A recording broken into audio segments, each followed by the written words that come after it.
Hello, ladies and gentlemen, and welcome back to the podcast. And today I'm going to give my review of AEW's Dynamite. Starting off the night, we have a Swerve Strickland segment. He comes down to the ring.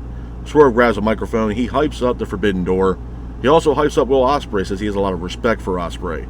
Swerve then mocks the EVPs, and the Elite end up showing up. They come down to the ring. Nick Jackson grabs a microphone, says the Elite have been dominant for the past few weeks, past few months. Nick says that the Elite challenge AEW's best once again in a blood and guts matchup. Matt Jackson then asks Swerve if he wants to join the Elite in the blood and guts match. Swerve then mocks Matt Jackson. The Elite then were going to attack Swerve. The Acclaim come down to the ring to try to stop the attack, but Christopher Daniels is here, and Daniels also ultimately stops the attack. A couple of things I want to talk about with this, man. Number one, loving what Swerve's doing. I think Swerve, and I mentioned this multiple times, and for the past few weeks, especially since Swerve has been champion, Swerve's done a phenomenal job. I think Swerve carrying that AEW World Title, I think it means a lot, not only to him but for the company. I think Swerve is a company guy, and Swerve is immensely over. I think Swerve, and what he's done, the body of work that he's put in with AEW, man, any guy deserved a title opportunity was definitely Swerve. Swerve has had great matches in AEW, and he's done a hell of a job defending that AEW World Title. But the biggest takeaway from this segment was the Elite and the announcement that they made with the fact that they're not done with Team AEW or AEW for that matter, and there's going to be another match between the Elite versus AEW. And I mentioned this way before when Jack Perry ended up attacking Tony Khan in the middle of the ring in Jacksonville, is that where is this going to go? And I'm going to talk about a little bit this. I'll talk about the Elite stuff more towards the end of the podcast. But after this was announced, it was kind of one of those things where, as soon as this was announced, in my head I'm like, okay, well, where are they going with this? Because the Elite had won the Anarchy in the Arena match, which was to me a fantastic match, Double or Nothing. But it's like, where else is this going? And my thing is, yeah, you had the Blood and Guts match, which those matches are awesome. I mean, the Blood and Guts matches are synonymous with AEW. But where's the story going? What is going to be the ultimate end between, AEW and the Elite? And to me, is one of those biggest question marks going in to this summer, and especially into Blood and Guts. But again, I will talk more about the Elite and the Blood and Guts match towards the end of the podcast. Now, moving on from that, we go into our first official match of the night. It is a TNT qualifier matchup. It is Dustin Rhodes versus Jack Perry. I thought it was a good match, man. It was a back-and-forth matchup between Rhodes and Perry, with Perry keeping the pace throughout the match. Perry goes for a V-trigger on Rhodes, but Rhodes counters it into a power slam on Jack Perry. Perry and Rhodes then both exchange in the middle of the ring, with Rhodes hitting a crossroads on Perry for a near fall. Perry then gets up, throws Dustin into the exposed turnbuckle. Then Perry hits a low blow on Dustin Rhodes, with the referee being distracted, which allowed Perry to hit a running knee on Rhodes.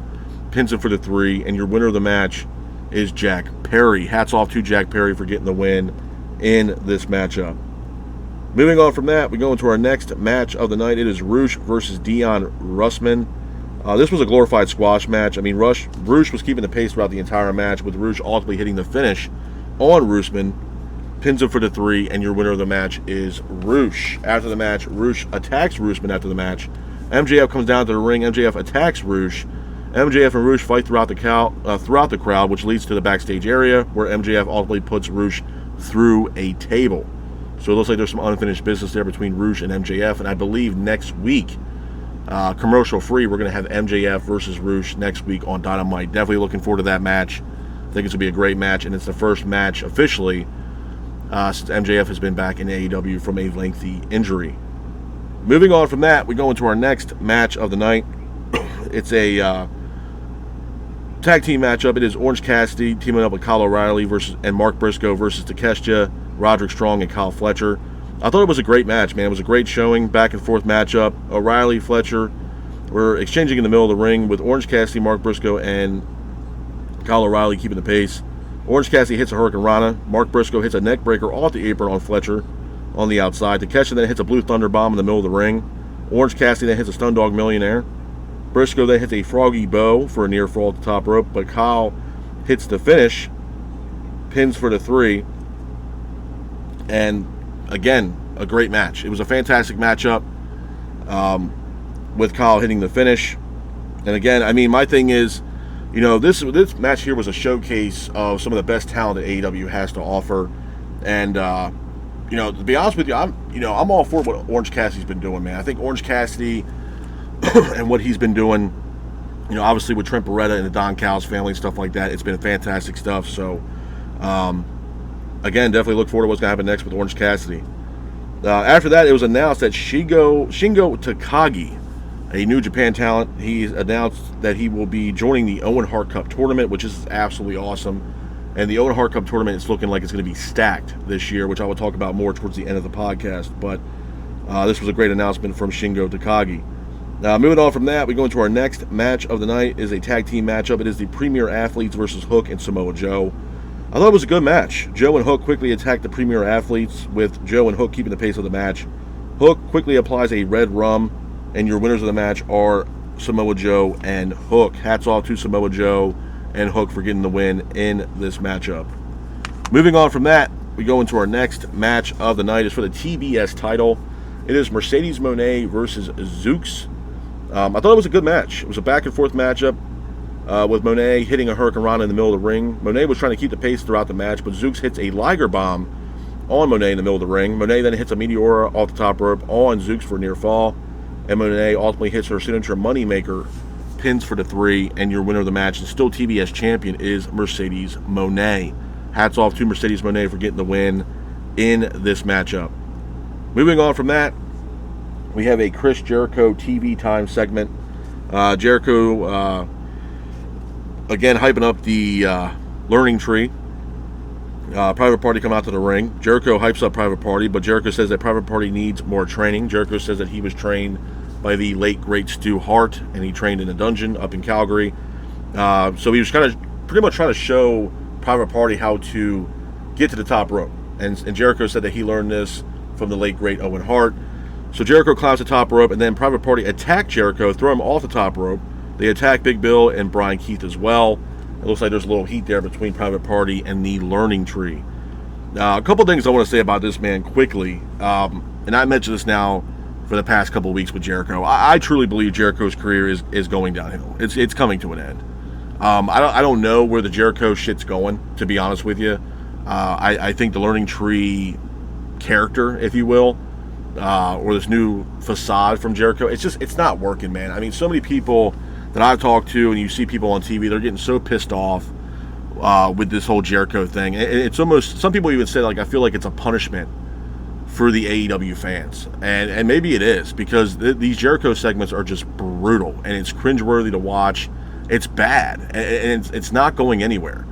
And my thing is, I don't think it's doing anything at all besides TV time, literally, for Jericho, Big Bill, and Brian Keith. I think that's the only thing that helps those gentlemen out, because besides that, it ain't doing shit for them. I really don't. I don't think it's doing anything for Big Bill. And I mentioned this, I think, last week or 2 weeks ago, that, you sit here and you have Ricky Starks on the shelf, and Ricky Starks is like, hey, I'm healthy, I got a clean bill of health, and I'm ready to have, TV time and get back into the swing of things with AEW.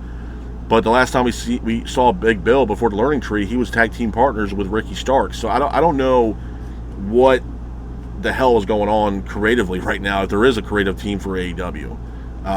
Ricky Starks, my thing with Ricky, and this would be perfect, especially if you have a hard time putting him in the storyline, I'd bring Ricky back and put Ricky in the Owen Hart Cup tournament. Even if Ricky didn't win the tournament, it gets him back on television again. It gets him back on TV. It gets him in a predominant role as far as a somewhat storyline, if you want to call it that, but putting him a part of AEW again with the Owen Hart Cup tournament and having him being a household name. Why not put him in the tournament? Because right now there's a laundry list of people right now, both on the men and women's side, that these tournaments for both men and women for the Owen Hart Cup tournament are looking stacked. So I would throw Ricky Starks into that tournament hands down. It makes sense. You don't have to worry about putting him into a creative storyline, and you throw him into the tournament. But this Jericho stuff, it's falling flat on his face, man. I think Jericho needs to go back and hit the reset button. And to me, I think Jericho's career is going downhill. I literally, as the weeks have gone on, I truly believe that there's not much more for Jericho to do in AEW. I feel like he's done everything that he has done in AEW, and I feel like Jericho has hit his ceiling in AEW, and not only just AEW, but professional wrestling as a whole. There's nothing else more for Jericho to do in professional wrestling, in my honest opinion. Moving on from that, we go into our next match of the night.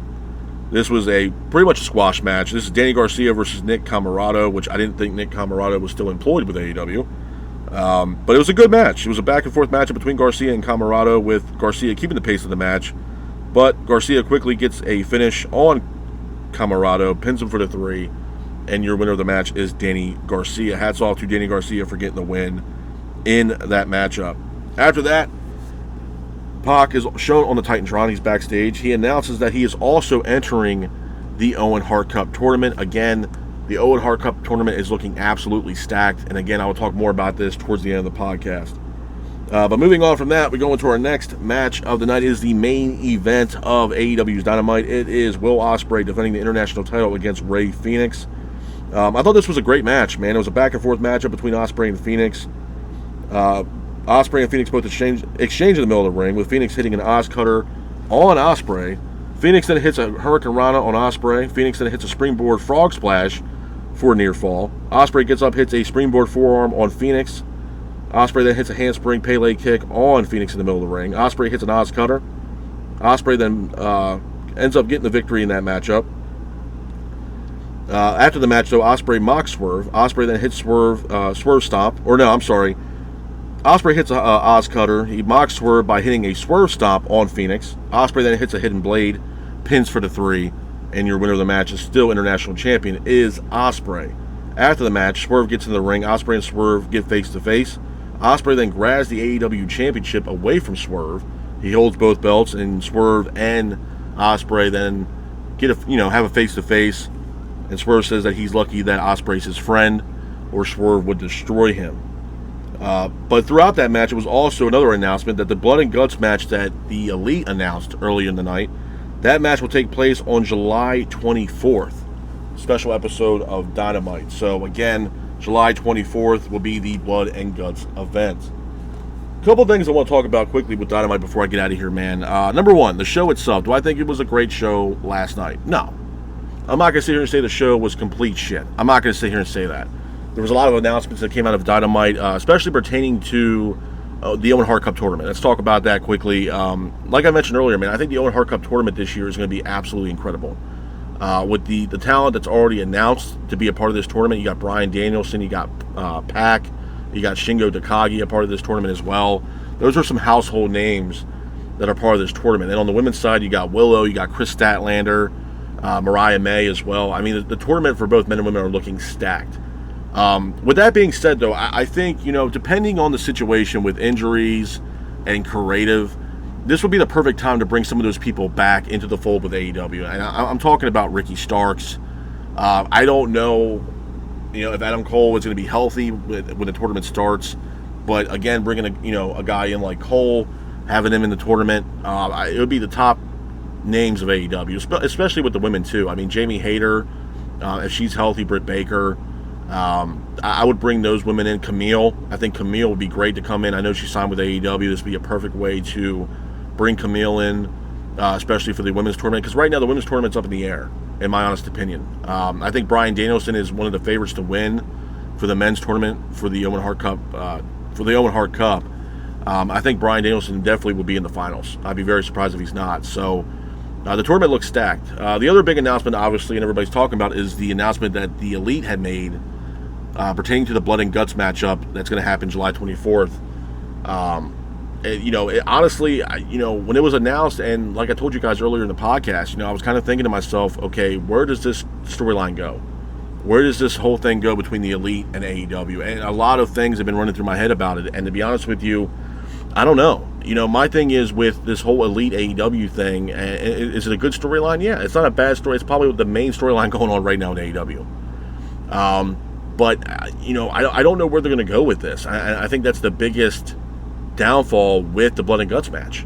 If you have another match with Team AEW, okay, and you guys win it, or if they win it, okay, Elite won one, and then Team AEW won one. But where are we going with this? What is the ultimate end game here with the storyline with Tony Khan and the Elite, or the Elite versus AEW? If I had to be a fantasy booker here for a second, I think the best way that I would do this and end the storyline would be something where, it's kind of like, Tony Khan and the Young Bucks, they all can't be underneath the same roof. So I would have Tony Khan run Dynamite and then the Elite be over on Collision. I still think that it would benefit AEW as a whole immensely to have a draft, to separate the roster and put some roster on Dynamite and some on Collision. I think they desperately need it. I still believe that AEW as a whole also needs to hit the reset button immensely. I think it definitely needs to happen here, hopefully in the foreseeable future or after the Forbidden Door pay-per-view. But it needs to happen. I think, obviously, like I said earlier with the Owen Hart Cup tournament, I know when that kicks off, it's going to be TV worthy because the matches are going to matter, and the winners of these tournaments get an opportunity and a title shot at All In, and All In is pretty much their WrestleMania for AEW. So I mean, every match is going to matter. So you have that, which everybody's going to be tuned into that, and usually AEW has a decent job putting on tournaments. I mean, when they put together the Continental Classic tournament, it was must-see television. It was a great tournament. But I think that's something that obviously AEW can hit it out of the park with as far as the Owen Hart Cup tournament and get a lot of eyes on the product. The other thing I want to talk about too that it could be AEW relatable or not is Ricochet. I know Ricochet supposedly wants to test free agency. I know a lot of people are saying that Ricochet might be going over to AEW. Some people like the idea. Some people absolutely hate the idea of Ricochet coming over to AEW, mainly because of the fact that he's another WWE guy coming over to AEW. To me, I think Ricochet's wrestling style, number one, would fit perfectly with AEW. I think there's a lot of matches in AEW that Ricochet can have if he decides to go to AEW that will be barn burner matches. Ospreay, Ricochet, Kenny Omega, Darby Allin versus Ricochet. There's a lot of matches on the table. Rey Fenix versus Ricochet. And some people are like, we got the same thing. We're going to get the same thing we got in WWE that we're going to get in AEW. But you never know what's going to happen. I mean, look at what happened with Copeland. I think Copeland, obviously Copeland was a humongous WWE guy and then came over to AEW and doing a hell of a job, or did a hell of a job. Obviously he's out with injury right now, but I think, the past year that Copeland's been in AEW has been some of the best work Copeland's done in the past couple years, especially his last couple years in WWE. So Ricochet can come in, if he does come into AEW, and, tear the house down. It definitely could happen. And if it does, it'd be great. It's another addition to the roster. I mean, a roster that's already bloated, but that also comes in hand with, like I said earlier, with splitting the rosters. And I think hopefully that's something that AEW or Tony Khan, consider doing in the future. I think it would be great for AEW. But like I said, I mean, it wasn't a bad show last night. It wasn't a terrible show. But I do believe that, AEW does need to hit the reset button. And the biggest one is the storyline right now between the Elite and Tony Khan. Where does this go? Because I feel like the storyline, it came out red hot, right out of the gate. With Jack Perry coming back, and we haven't seen Jack Perry since the incident at All In between him and CM Punk. You bring in Jack Perry as a scapegoat, and then Perry comes in and attacks Tony Khan, which no one thought that was ever going to happen. So Tony Khan gets attacked, and it's like, okay, now we have a match between the Elite and AEW's best. Okay, we get Anarchy in the arena at Double or Nothing, and the Elite became victorious in that match. Okay, great. Now it's like, all right, well, that's going on now since May, what was it, 25th, May 26th, here we are in June. So a couple weeks passed since Double or Nothing. But those past couple weeks, it's kind of been dead, storyline-wise. I mean, yeah, you see the Young Bucks, and they're on the Titantron, and they're running the show, and I get that. But we all know Tony Khan's back, so it's like, where does the storyline go? What's the finish of the storyline? And I think that's going to be the most intriguing thing when it pertains to the storyline between the Elite and AEW or Tony Khan. What is the end game here? Because how many matches can you have until the storyline runs out and the well runs dry? And I think Blood and Guts is going to be should be the end, in my honest opinion, because I don't know what else they're going to do with this storyline. And like I told you guys earlier in the podcast, if I was being a fantasy booker for a second, yeah, I would. It'd be like, both entities can't survive under one building, where Tony Khan can't be with the Elite and the Elite can't be with Tony Khan. And because AEW has not only one but two major shows with Dynamite and Collision, I would contemplate moving the Elite over to Collision to have them run roughshod on Collision, because it's not like Collision doesn't need it. And have Tony Khan run Dynamite. I think it works perfectly. You have two entities running, that work under the same brand, but we're running two companies. I mean, this is, and I hate saying this, and I'm not trying to sound cliche here when I say this, but this has a lot of stigma wrapped around like what WCW and NWO did. I mean, obviously NWO was a bigger faction, and it was, humongous faction. I mean, hell, half the damn roster was on team, NWO, and then they split up NWO and the Red and Black, the Wolfpack. So I mean, it does give me vibes of WCW, but it's the same thing. I mean, if you look back at that time frame in that era, WCW had Nitro and Thunder, and Thunder was an okay show. It wasn't the best. Nitro obviously was their premier show, just kind of like how Dynamite is for AEW. I think it would benefit if the Elite went over to Collision. I do, because everything else AEW has right now is just failing. I mean, the Rampage shit is just trash. So I would highlight both those shows. And my thing is that some people were like, well, how are you going to have the Elite off Dynamite when it's the premier show and they're EVPs? It's the same thing I thought about when Collision was coming into the fold. I mean, you have a draft and you separate those rosters, and the Elite. To me, that's how I finish the storyline. Because what's going to happen after that? What's going to happen after the Blood and Guts match? You know what I mean? Especially if the Elite get another victory over Team AEW. How many chances can Team AEW get when it falls on their face? You know what I mean? Do I think the Blood and Guts match is going to be great? Yeah. But here's the thing with that as well. People need to think about this. Usually the Blood and Guts matches are 5-on-5. So for Team Elite, you have Matt, Nick Jackson, Okada, and Jack Perry. That's 4 individuals. Who's going to be the 5th man for the Elite? Then on the flip side, you got Team AEW. So if it is going to be hypothetically, let's say Swerve teaming up with the Acclaimed. So you got Swerve, you got Max Caster, Anthony Bowens, and you got Billy Gunn. That's 4 and 4. Usually, like I said, the Blood and Guts matches are 5-on-5. So who will be the 5th guy for Team AEW? And that again can be another storyline that can run into Blood and Guts. Like, who's going to be the 5th man? Which again has a lot of resemblance to WCW when the Outsiders came in. So there's a lot of WCW-ish with AEW. And I said this a couple weeks back too, or I think last week or 2 weeks ago, that the Dynamite that we have been getting as of late has a lot of resemblance to what WCW Nitro was in 99 and 2000. There's a lot of resemblance to that, where if you guys did watch WCW back then, and those Nitros for 99 to 2000, they were awful. They were not the best Nitros. I still believe, as far as WCW is concerned, the best time they ever had, or was great television, was a time from, I would say, late 95, 96 into like 98, to be honest with you. I wouldn't even count 99. I would say from 95, 96 to 98, yeah. That was the best time. That 95 to 98 era was the best time for WCW. That 4-year span. So, again, I mean, a lot of things are up in the air. I mean, you never know what's going to happen. You don't know if the juice is going to be worth the squeeze as far as the storyline's concerned. And I think that's the biggest thing coming out of Dynamite last night. What's going to happen next with the Elite and AEW after Blood and Guts? Who's going to be a part of the match? And I think that's going to be something that everybody's going to be talking about for the next few weeks. Even leading up to Forbidden Door and after Forbidden Door. But Forbidden Door is looking great, by the way. I think Forbidden Door is going to be a great pay-per-view. Usually AEW and Tony Khan knock it out of the box with their pay-per-views. And Tony Khan's turning into Mr. Pay-Per-View. They're long-ass pay-per-views, don't get me wrong. I mean, there's like 10 or 11 matches on these pay-per-views, but the matches are great. I think Will Ospreay and Swerve, even though I think the match was booked too soon, and I still believe that, I think Ospreay and Swerve are going to tear the house down at Forbidden Door. I think Moxley versus Naito, for what I believe the IWGP World Heavyweight Championship, is going to tear the house down.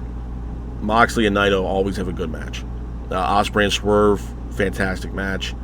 You got Mercedes Moné versus Stephanie Vacure from CMML. Title versus title is going to be a fantastic matchup as well. So, again, I mean, it's crazy. I mean, like I said before, man, the Forbidden Door, especially for AEW, they're opening up their horizons, man. Now they're working with CMML. Now they're working, obviously, still with New Japan and Stardom. And speaking of Forbidden Door, let's turn the page here for a second. Look at WWE. I know WWE has Clash at the Castle this weekend, Saturday, I believe 2 p.m. Eastern, in Glasgow, Scotland. It's going to be a great event. You got Drew McIntyre versus Damian Priest. I believe Cody Rhodes versus AJ Styles. The matches look great for that card. But it was also announced, I think, yesterday or the day before, that WWE is going to have some kind of announcement, and that announcement is going to take place, I believe, this Saturday or this Sunday. And the announcement has a lot of relation to what Pro Wrestling Noah is doing. So it looks like WWE is trying to open the floodgates, if you will, and are willing to work with other companies. I mean, NXT just recently worked with TNA, have a Jordan Grace come over at Battleground to challenge the current NXT Women's Champion, Roxanne Perez. I recently covered that event for you guys and gave my review for that. So it looks like, Triple H and WWE are willing to open the doors and work with other companies, I think that's a big, big deal.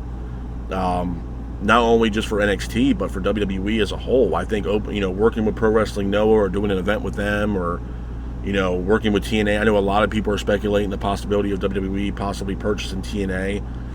I've even heard some people saying that NXT might change possibly and turn into TNA, and that might be their next developmental. It's also, I've been hearing people talk about that. I have some friends of mine saying, what if they bought TNA and got rid of NXT and just brought TNA in as their next developmental, and the roster that they have currently on TNA can be their developmental, just under the WWE banner. I mean, I think anything is possible at this point, man. I'm not saying anything's not possible. I think this summer, and I've said it even last summer, professional wrestling this summer is going to be crazy. I truly believe that, especially with the free agents that are coming down the pike, and who's going to be on WWE or who's going to be on AEW. Obviously, WWE's opened up the floodgates, like I mentioned a couple minutes ago, that they're willing to work with other companies like All Japan Pro Wrestling and Pro Wrestling Noah. So, and then obviously you got AEW working with New Japan and CMLL and Stardom. So I mean, it's going to be a crazy summer this year. I really truly believe that, and I think wrestling is to me at its peak right now. I think what WWE is doing right now, what AEW is doing right now, is absolutely incredible. So, but like I said, man, as far as AEW is concerned, it wasn't a bad show last night. Obviously the Owen Hart Cup tournament's looking strong for both men and women. They had more announcements last night, some more entries, if you will, into the tournament, with the announcements of Pac entering the tournament, as well as Shingo Takagi from New Japan. So the tournament looks strong for both men and women, and obviously the big announcement from the Young Bucks, or the Elite, I should say, with the announcement of the next Blood and Guts event, Team Elite versus Team AEW. So again, that's going to be exciting. That's taking place July 24th. And again, like I mentioned a couple of times earlier, man, I just want to see where the storyline goes with this whole Elite thing in AEW, because I'm not saying it's a bad storyline. I'm just wondering, I'm really curious on what the end game in the storyline is going to be here between the Elite and AEW. But with that being said, this is my review of AEW's Dynamite. I hope you guys are out there staying safe, be careful, and remember, stay classy.